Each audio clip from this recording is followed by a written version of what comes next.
ఒక్కోసారి ఏమనుకుంటామంటే ఎందుకు వచ్చింది ఈ జీవితం, ఎందుకు వచ్చింది ఈ బతుకు అనుకుంటాం. గుర్తుంచుకోండి, మనం దేనికోసం వచ్చాం?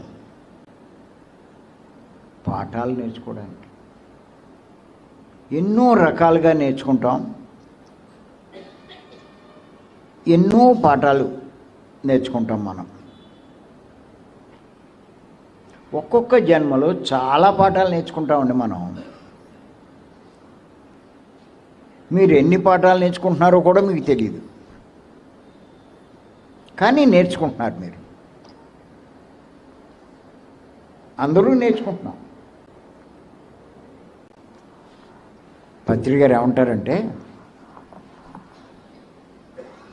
ఒక మానవ జన్మలో ప్రవేశించిన వాడు జన్మ లేని స్థితికి ఎదగాలంటే సుమారు 400-500 జన్మలు పడుతుందంట. దాన్ని బట్టి అర్థం చేసుకోండి. ఈ 400-500 జన్మల్లో ఎన్ని రకాల పాఠాలు నేర్చుకుంటామండి. ఎలా నేర్చుకుంటామంటే పుస్తకాలు చదవడం ద్వారా. మీరు సహజంగా స్కూళ్ళల్లో చేరితే పాఠాలు నేర్చుకుంటాం అనుకుంటారు. అక్కడ కొన్ని నేర్చుకుంటాం. ఇతరుల ద్వారా, గురువుల ద్వారా, కుటుంబ సభ్యుల ద్వారా, పిల్లల ద్వారా, మీకంట చిన్నవారి ద్వారా, మీకంట పెద్దవారి ద్వారా, ప్రకృతి ద్వారా, ప్రకృతిలో జరిగే సంఘటనల ద్వారా, ఇలా ఎన్నో రకాలుగా నేర్చుకుంటాం.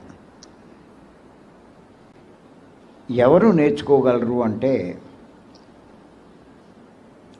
ప్రతిదీ గమనించగలిగిన వాళ్ళు బాగా నేర్చుకుంటారు.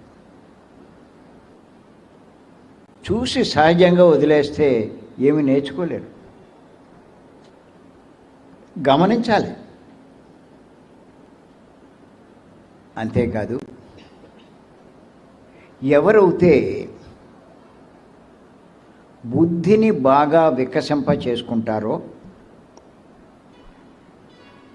వాళ్ళు చాలా బాగా నేర్చుకుంటారు. ఇప్పుడు మనం ఈ మార్గంలోకి రావడం వల్ల, ఈ క్లాసుల్లోకి రావడం వల్ల ఎన్నో నేర్చుకుంటున్నాం. కానీ ప్రతిదీ నేర్చుకునే దృష్టిలో చూడాలి. మన జీవితంలో జరిగిన ఈ సంఘటన మనకే పాఠం నేర్పుతుంది. ఆ కోణంలో మీరు ఎలా నేర్చుకోవాలో మీకు ఉదాహరణ చెప్తాను. ఈ కాడిని చాలా నేర్చుకునే ప్రయత్నం చేయండి. చూస్తాను ఎన్ని నేర్చుకుంటారు. ఏది చూసినా మీకు ఏమీ నేర్చుకునేందుకు కనిపించట్లేదు అనుకోండి, ఇది పని చేయట్లేదని లెక్క. చూడండి, ఒక మొక్కని కానీ, ఒక చెట్టుని కానీ, ఒక వృక్షాన్ని కానీ